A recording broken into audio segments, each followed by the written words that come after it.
Hey guys, Brian Goes Blue. And Coco too. Back and give another movie vlog for you tonight. And tonight we're seeing Joker. Joker 2. Part 2. It's or Joker Folie A Deux. Folie A Deux. Folie A Deux. I don't know. It's a weird name. I'm sure there's meaning behind it. I just have no idea what that is. Yeah, we don't know yet. We haven't seen the movie yet. So we got Joaquin Phoenix and Lady Gaga in this one.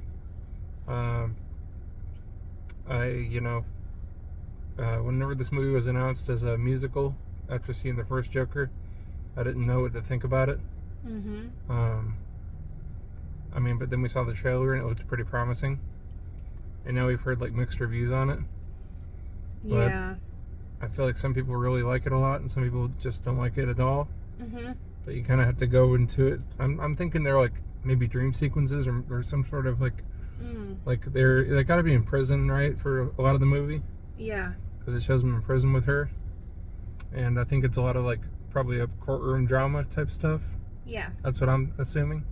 Yeah. And then there's, probably sequences that end up going to song. Kind of like Chicago. I know you haven't seen Chicago. Yeah. But that's you basically just explained Chicago. Oh, did I? Oh shit. No, kind of. Yes, kind of, and not really. I do like that. It's still directed by Todd Phillips, the guy who did The Hangover and Old School and stuff. So that's cool that he came back to direct the second one. I just don't know, I'm pretty sure we're going to enjoy it. This is our first time seeing a movie in IMAX, I think maybe ever, together. I don't know. No. We saw it. E.T. and We Jaws saw E.T. and Jaws, yeah. It's funny that was just your realization, because in the last video, I just watched our last video, and I said it was our first time in IMAX, and I said other than E.T. and then you said and Jaws. True. But it is our first time in IMAX at this theater. At this theater, yeah. And in the new plush rockers. Yeah. They don't have the recliners here in the IMAX. In our theater, they have them it's just like a regular old school seating. It's still stadium, but it's kind of like old school, like just cushion seats. These are called plush rockers, so I don't know what that means, but there's a lot fewer seating than there is at the other theater we go to. So that makes me assume that it's a little bit wider of a seat and a little more comfortable. So I wanted to try this out. Yeah, we'll see. We're really spoiled with full we really recliners now. I even brought my blanket and I was like, I can't bring that. We're gonna be sitting upright. Yep.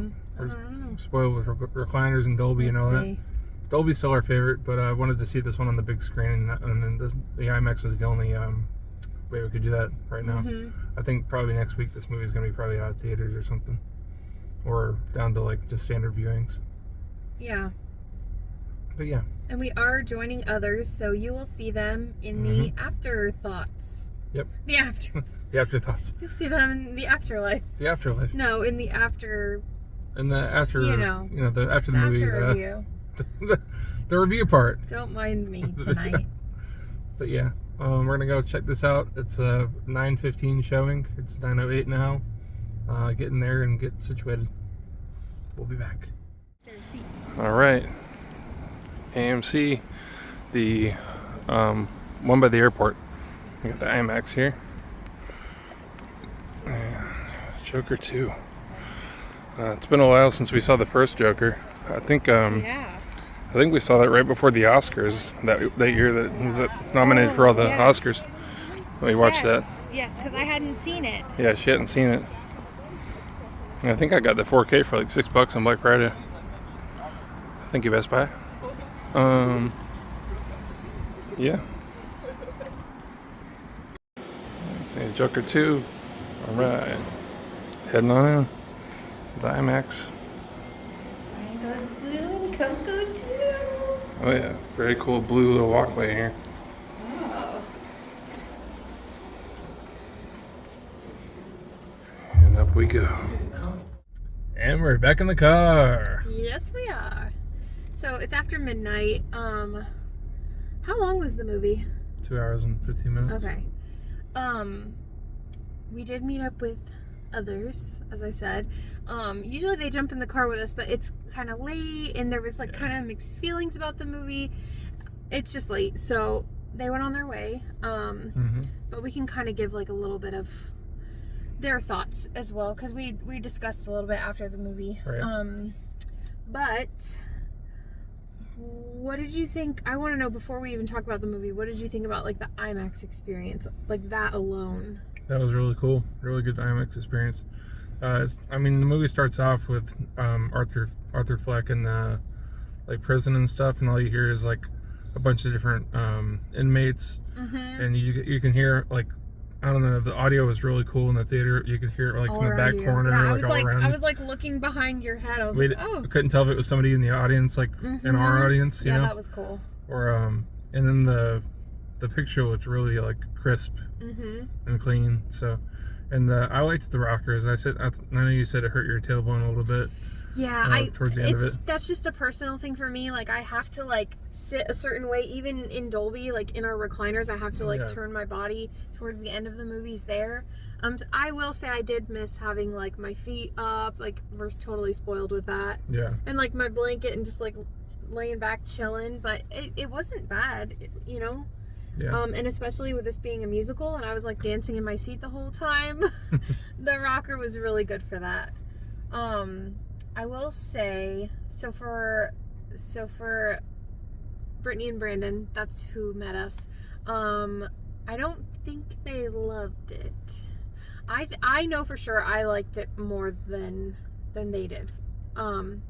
So, but I can totally see why they didn't. Like, so Brandon said that it, and Brittany said it totally took them out of it. Like, kind of the musical part of it, like there'd be a serious scene and then they'd burst into song, and it like completely took them out of it and kind of took the grittiness away from it. Yeah. I think Brandon said, like, am I watching Joker or am I watching Grease? Like, that's exactly what he said. So I totally get that, and it's not for everyone. So what about for you? What did you think about the whole musical aspect of it? Well, since it had been like a few years since we've seen Joker, and they just kind of went back to back and like saw the first one and this one like in the same day. I can see how. So it might be a little bit different for me if I did that. Yeah. But I thought it was pretty cool. I liked how they meshed it. I kind of knew going in with Lady Gaga that it was going to be like very music oriented. Yeah. But I thought Joaquin Phoenix did good. Like, I thought that his like music performances were good. I know that I think Brittany said that his voice was a little bit raspy, but I think that's just his voice. I know Lady Gaga was a little bit raspier than she might have normally been too. She had some little squeaky parts, you know, when there wasn't like a full orchestra behind them or anything. You know, they were just kind of like singing, like talk singing, kind of. Yeah, I'm not knocking you, Brittany. Yeah, I thought he did a pretty good job with his voice and everything. Literally every scene in the movie, like him smoking cigarettes, he's smoking it throughout the entire film. So There's a lot of smoking cigarettes in this movie. I'm not sure if he like is just a big smoker in real life, or is he just portraying the character, or what's going on with that. But yeah, I liked how it opened up. It kind of opened up with a little cartoon short. That might be like a minor spoiler, but whatever. It was kind of like an old it kind of brought us Warner Brothers cartoon. It kind of brought us up to speed at where Joker was at. Brought us right to where we're supposed to be at. Yeah. For me, I told them that I downplayed how much I liked it because I know that they weren't feeling it, and I know you don't really care. If I was like going crazy over it, you would be like, oh, all right. But for me personally, I loved it, but I loved it like as its own thing, if that makes sense. Like, this as its own thing for me, like it's like highly, I would want to revisit it. But with my upbringing and like my background, I think that's why the music alone resonated with me so heavily. There were maybe, I'm not exaggerating, there were maybe 2 songs that I didn't know in this movie. Yeah. I have my background, like growing up, I listened to old standards with my dad, And that's just what I was exposed to, and that's what I fell in love with. And I know that Gaga has that. Like, for example, my dad has overplayed the Lady Gaga Tony Bennett duet that they did, and she has. I had a feeling that would kind of be the tone for the music in this movie, because she gravitates toward that, and I loved it. I think it really worked. I think that I do agree with the whole, like, see, like, I eat that shit up, but when I'm sitting with other people and, like, they just burst into song, it makes me uncomfortable, because I know other people are like, oh my god, they're gonna fucking sing again. You know what I mean? Like, so that's what makes me uncomfortable. Yeah. Like, I'll listen to it all day, but I do agree, there were very serious parts where they were just, like, talking, and then boom, they would just start singing. Mm-hmm. And it's like, damn, I wanted more out of that conversation, and I'm not going to get more because you're singing about it, you know? Yeah. So I guess I kind of have mixed feelings too, I suppose. Oh, shit. I have mixed feelings too, I suppose. Yeah. But overall, I really did enjoy it. I think this was a cool experience seeing this in IMAX. Mm-hmm. And the music sounded great. The picture was great. I felt like we were immersed in it. It did feel a little long for me, which I don't typically say. That might have just been me being uncomfortable in my seat. I'm tired. And tired. And just, like, thinking it was going to end. And then it didn't. I don't know how I expected it to end. But I wasn't, like, super thrilled about how it ended. Yeah. It left me feeling heavy. This is a very deep, triggering, emotional movie, and it had me questioning, like, morals and like, ethics and what I believe in. Like, Yeah. when you're, like, rooting... I don't want to say this the wrong way. We're talking about the Joker movie. Just take that with a grain of salt. We're just talking about the Joker movie here. When you watch a movie, like, and they make you empathize with the murderer, Yeah. that's what I'm talking about. Like, that's kind of how I was feeling. Kind of like that Texas Chainsaw Massacre, that Leatherface, whatever one that was, where they, like, made you feel bad for him. I can't remember which one that was. It was, like, a later one. Yeah. Like the remake or something. I don't know. Anyways, yeah, so it left me feeling, like, kind of heavy and melancholy. Just, like, feeling for him and what he went through in his life. And didn't make what he did right, but certainly... Yeah. Yeah, I don't know. And you definitely, like... You can't really just watch this one without knowing about the first one. Because the whole movie is basically... a continuation of the first movie. So go ahead, sorry. So yeah, you know, you got him talking about Murray, Robert De Niro's character in here, and like there's a whole courtroom drama about that and everything, about the people that he murdered in the first movie.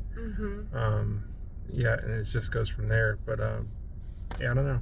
Yeah, like jail cell exclusive interviews, like Ted Bundy style, where he's, like, in the cell and he's live on TV doing an interview. That was really cool. I loved the whole, like, courtroom drama part of it. Yeah.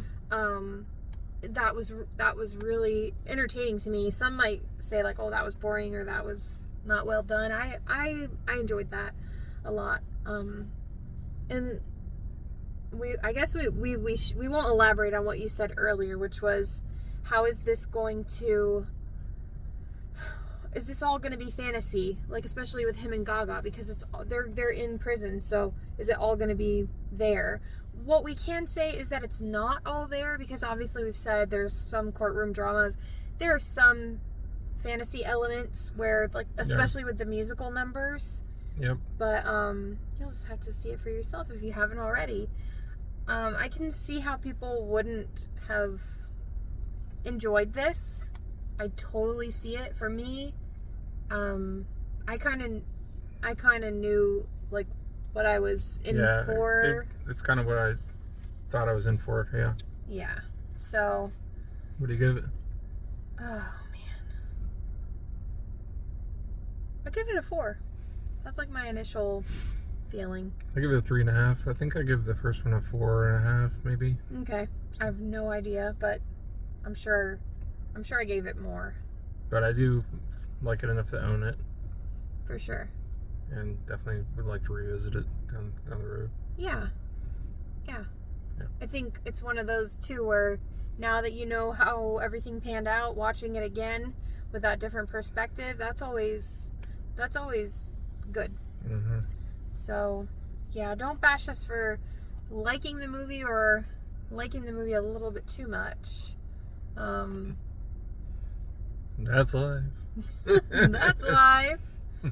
That's what all the people say. Yeah. I don't know. Stay after the preview, stay after the credits. See it, don't see it. Whatever tickles your fancy. Whatever floats your boat. Whatever floats your boat. And we should be getting some more movies in here pretty soon. Still gotta see a couple. Yep. Yeah. Any other thoughts?